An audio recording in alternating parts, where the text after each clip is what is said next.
Hey Andrew, this is Samuel. I wanted to ask, how do you find your art style? Do you just actively seek out different styles and try different things until you find one that you like, or is it just something that comes naturally to you? Good question, Samuel Keel. Very, very good question. It's probably one of the top questions a lot of beginners have in art is how do I find my style, right? Because it makes a lot of sense. Like if you wanted to just capture something realistically, you'd pick up a camera, right? If you're drawing or if you're creating something in 3D or something that allows you to infuse your personality into it, you want to do that. That's why most of us got into it, because we saw, some amazing interpretation of a landscape that somebody painted where the lighting pops and the curves and the shapes, and it just kind of like looks great, right? And so we want to do that. That's what we want to get into. But I think it is a very, very big mistake to to try to create stylized work without the understanding that comes before it, right? So, as an example, let's say you wanted to copy Sparth, right? Sparth is, I think he was the art director on Halo. He's probably the number one artist on ArtStation in terms of followers. Very, very popular artist who creates like environmental landscapes that are painted, right? And they got these kind of like bold colors and like really interesting shapes. And every single one of his images, like you look at it and you just go like, wow, that is cool, right? And here's the thing. If you're a beginner, you don't know what actually makes it cool. You could have a guess like, oh, it's something to do with punchy colors or something to do with shapes, right? You could imitate him, right? You could put his like on your screen on the left and then start painting and draw something else to that style, and the way he draws, the character that's standing in front of the landscape, kind of copy the same sort of shapes. But without knowing what led to the decisions of each one of those brushstrokes, you will end up with a very confused piece. So it's because the simplicity of the style that you're seeing, the less is more kind of thing, like the clean shapes, the flat lighting across everything, that actually takes more work than doing something realistic. As in, like it takes a lot of it takes an understanding of what you're doing to know when to break a rule and when to keep a rule.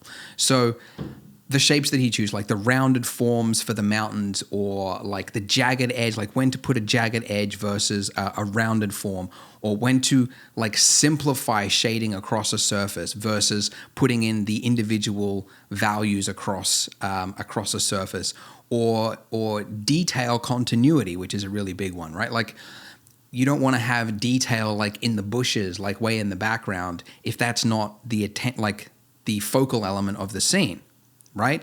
But if you don't understand all this, then you will do that. You'll start like drawing individual like grass strands because you won't know you don't even know what detail continuity is, or what a focal element is, or what even would create a focal element, right? Contrast.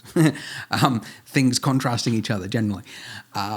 Right? And all of that stuff builds into this amazing piece that a beginner, when they see it, don't understand. It's like a popping candy, right?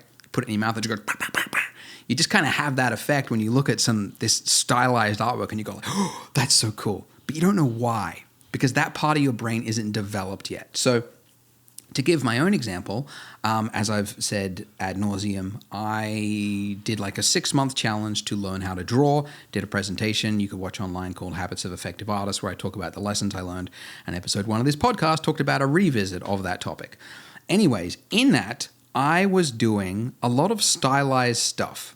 And it was because I was inspired by this kind of realistic, exaggerated realism, I guess you could call it, right? Like the shading is realistic, but like the body proportions are kind of, so like the eyes are big, like the head is big, maybe the shoulders are small, or like little things like that, and it looked cool to me, and I loved it, and that's what inspired me and got me into it. but I could not do it. I couldn't do it even close to what I was trying to achieve because I didn't know what I was up to. I just thought it was all about like simplifying things, but I didn't know what to simplify. So it was just, I was getting lost. Then I this year, or I guess last year, I got back into drawing.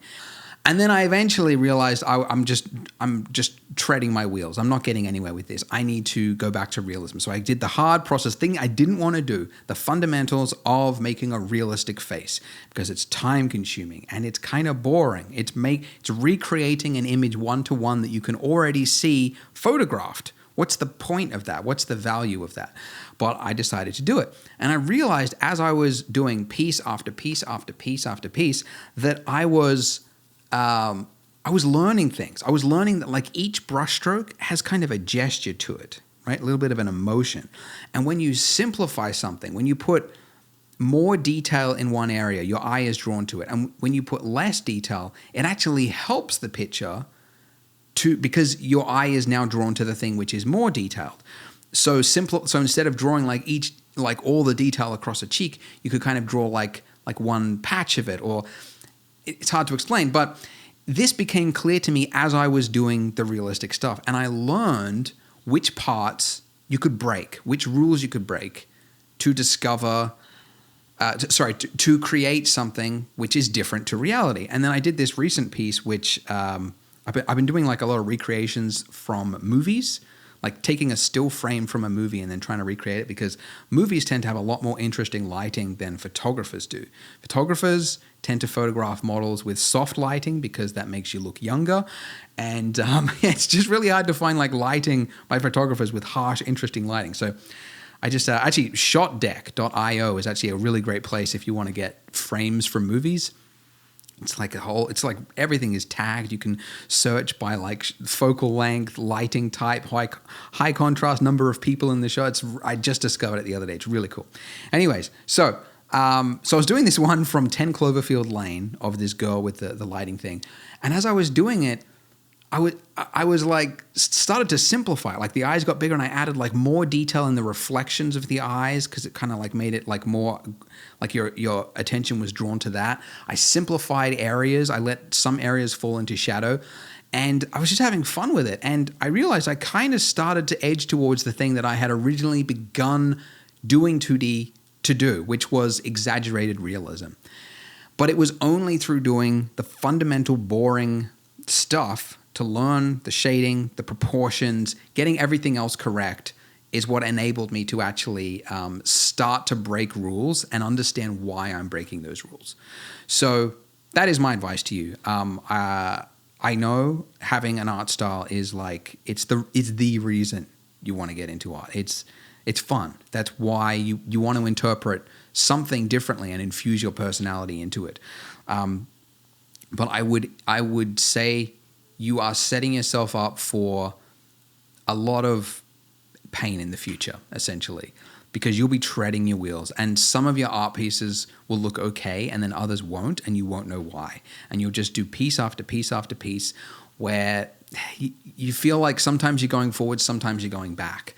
And you don't, and you just feel like you're like, if there was a graph of like progress, you're just kind of like all over the place and you're not really getting anywhere.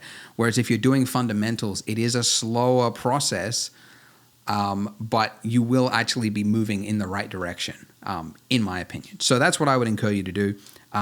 Don't worry about art style at the start. I believe it comes naturally once you understand the fundamentals so that you can break them, and in doing so, infuse your own interpretation. So thank you, Samuel. Very good question. Let's now move to the next question.